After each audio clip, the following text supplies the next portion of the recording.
حقیقت پلس کے معزز دوستو السلام علیکم۔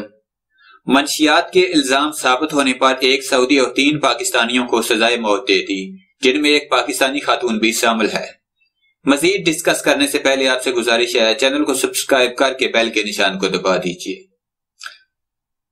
سعودی حکام نے اسمگلنگ کے الزام ثابت ہو جانے پر جمعرات کو جدہ میں ایک سعودی اور 3 پاکستانیوں کو موت کی سزا دے دی۔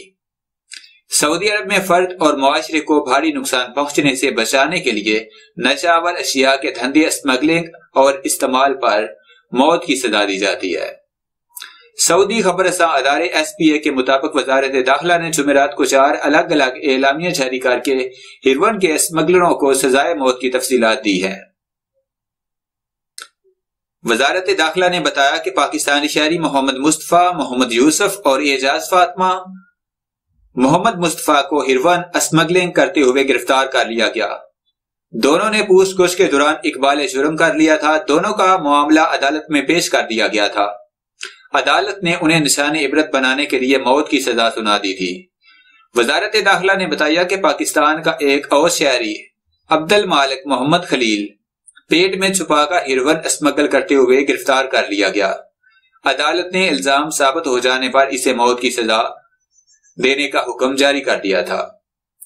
وزارت داخلہ نے نشہ آور اشیاء کے 4تھے ملزم کی بابت تفصیلات دیتے ہوئے کہا کہ سعودی شہری عبداللہ بن سلطان بن آل سعیدہ کو حشیش اسمگل کرتے ہوئے گرفتار کیا گیا تھا۔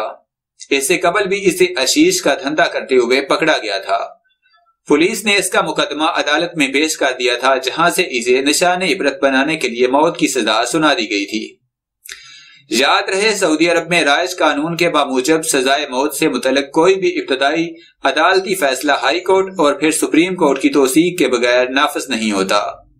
سپریم کورٹ کی توثیق کے بعد فیصلہ پر عمل درآمد کا حکم ایوان شاہی سے جاری کیا جاتا ہے۔ سعودی عرب میں بالقصد قتل پر موت کی سزا حدود نظام کے تحت نافذ کی جاتی ہے، جبکہ منشیات کے اسمگلنگ اور دھندے کا الزام ثابت ہونے پر موت کی سزا بطور تعزیر دی جاتی ہے۔